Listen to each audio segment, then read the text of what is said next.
hey, let me quickly explain how you can charge your Samsung Galaxy A05. So we got actually only one method of charging.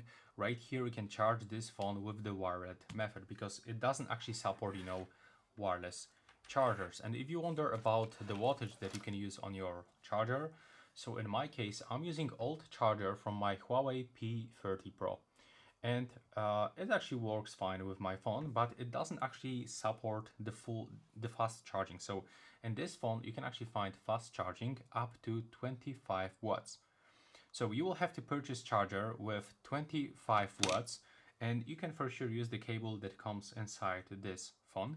But also you can charge this smartphone by using other methods, like for example, you can use non-original cables and connect this cable inside the USB-C port, and then this second end of the cable you can connect, for example, into your PC, into your TV, or for example even into second smartphone. So you don't have to actually use any original adapters or cables.